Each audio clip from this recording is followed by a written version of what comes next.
Aloha all, and welcome back to Let's Play Mario Tennis for the N64. I'm Paper Mario Guy, and this is the final episode that I will be here by myself. In the next 3 episodes, Caboose and myself will be tackling doubles for the Mushroom, Flower, and Star Cups, so that should be pretty exciting.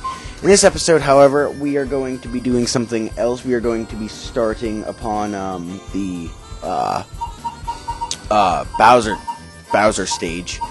And I figure, you know, I could pick anybody, but why don't we play with Bowser himself?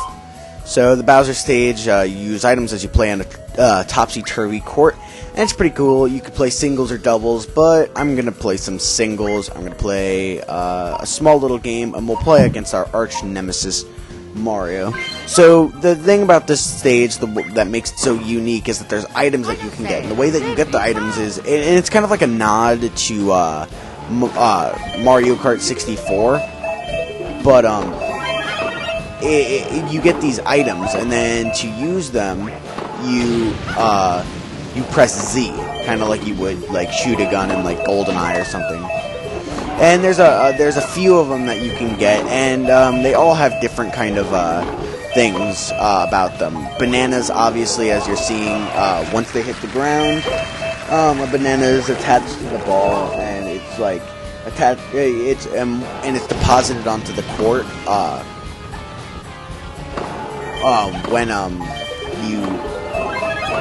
When the ball hits the ground. Wow, I couldn't get that out for some reason.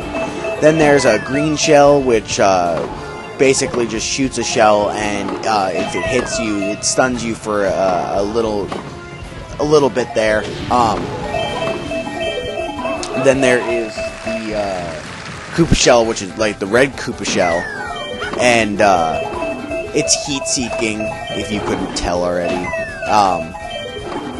And you can still dodge it, though, but I'm getting owned by Mario right here. Then there's also the star. Here, I'm going to activate it. Oh, okay, I can't, apparently. Okay, there we go. And it just increases your power. So you will never really get a net, per se, while you have that on. It's pretty fun. I like the star the most. And then, of course, there's a mushroom, which kind of like shifts you into like an overdrive, where you just, you're like super powerful and everything's fast. And then there's a lightning bolt, which strikes right down directly onto your opponent and, you know, like stuns them for a bit. So that's pretty much the thick of things for the Bowser stage. It's pretty fun. It has some a cool little Bowser theme in the background, which is nice. And it's overall pretty fun. I find it more fun in doubles, but I find this whole game a little bit more fun in doubles, honestly. That's just me. But yeah, this game's always tons of fun. And the Bowser stage is no exception. It's not like Piranha stage where like I kind of wasn't sure if it's that fun or not, and then I play it and I realize it's not that fun. Yeah, this is fun. Like I said, with singles, it's not as fun, but yeah. You see, there you go with the red shell affecting you. So, considering this is the last episode, I'm going to be by myself, and probably in the other episode, me and Caboose aren't going to be talking about anything. I guess I'll just talk about whatever I really want, and just remind you again some of the updates. Now, it's probably already going to be posted by the time that I upload this, because I always wait for Caboose to upload first before I upload mine. And, just saying, I was up at 2 in the morning, earlier, like, this morning, and not that anybody else is going to be up at 2 in the morning, but it's now 10:30, and the third and final hint for our try-up has been up there for hours upon hours. So I've been trying to encourage you to you know, check out our Twitter and follow it, and so you can get some updates. And it's not in vain. I'm saying it for a reason. So I'd suggest following it, because you get early updates like that. And while it will be posted on the bulletin, it probably won't be posted until.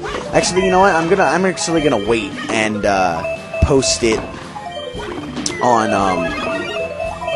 like after I upload this, whenever I upload that. So just saying, you know, we have the Twitter for a reason, and we really encourage you to follow it. But I'm not gonna shove that too down your throat. Oh my god.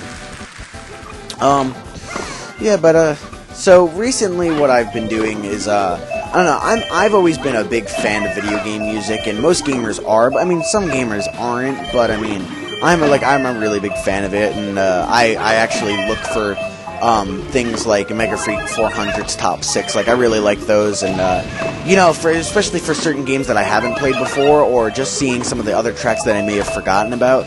I don't know, video game music is just I don't know, I think it's some of the best music out there. Like, there's a lot of effort, I think, put in by the game designers and by the people who design these games in their music.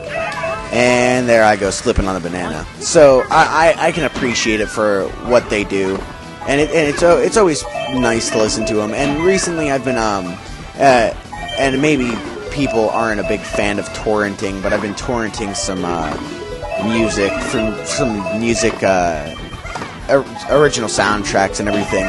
And you know, like, I would buy that. Like, I wouldn't mind buying it, but the whole point, like, the whole thing with me is, like, I don't even know if they sell CDs with the original soundtrack.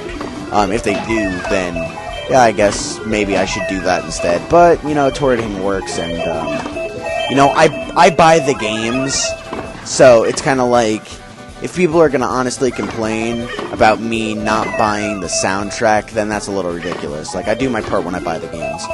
But enough about that. Recently I downloaded the Super Mario 64 background or theme, mainly for Jolly Roger Bay, because I really like that theme. But I've been having a fantastic time listening to that. I really forgot how truly epic that final boss music was against Bowser. It's pretty intense. Like, it gets you pumped up. Like, you realize when you're listening to that music that, like, wow, this is the end all to be all. Like, this is Bowser, man. And I don't know, I really like that. And then I remember, and it reminded me of this. Someone made that, like, took the Bowser song and created a Guitar Hero hack for it. They called it Bowser the Shredder. It's actually really hard, and it sounds like it's on fiddles with the remix of it. And I don't know, it's pretty cool. The only person that I know who I'm sure you can find it from other people as well, but the one Guitar Hero dude that I know that I used to watch who did it was Guitar Hero Phenom. So if you're looking for, like, an example of the song, it's 100% and everything, so there's none of those, like, nasty little sounds for when you miss. So I suggest checking out that remix, because that's pretty cool. But yeah, no, you know, video game music I think is a really fantastic thing about video games. I think it really sets the, like, certain spots in video games would not be nearly as epic had it not been for certain music there. I mean, and I think that goes without saying, but, like, for certain games it just really is true. And with the Bowser the Shredder thing, the last theme in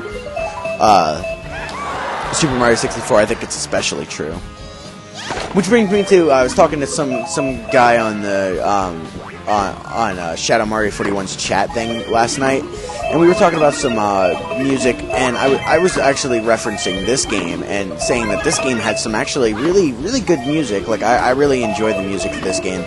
And one of the themes that really sticks out to me, and I'd suggest looking it up or just watching my Ring Shot Challenge video, is the Ring Shot Singles Challenge, and then also the Ring Shot Doubles Challenge. Both are pretty good tracks, and I think they really fit the mood. Like, I don't know, it's just really nice.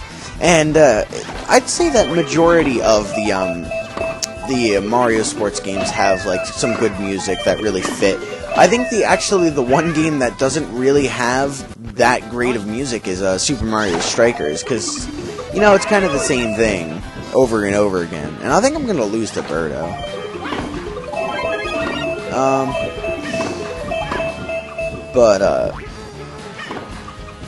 Yeah, I mean, but like, I mean, I was listening to some Mario music last night, and that was pretty good. And, I mean, these are not even like games. Like, I listen to music tracks from games that aren't even really revered as being like tremendous. Like, if you really wanted to like find my example of my favorite game track or my favorite game music, I'd say that Banjo-Kazooie takes the cake, and I know that a lot of people say that, but it really does for me. I like all the music in Banjo-Kazooie is incredible. All right, I'm gonna let Birdo win because I'm coming up on time here, and I don't really want to make this go too much farther. What? Why? All right, come on. All right, so I lost to Birdo, but we were able to show off Bowser's stage, and I hope you enjoyed it. See you in the next episode. Bye.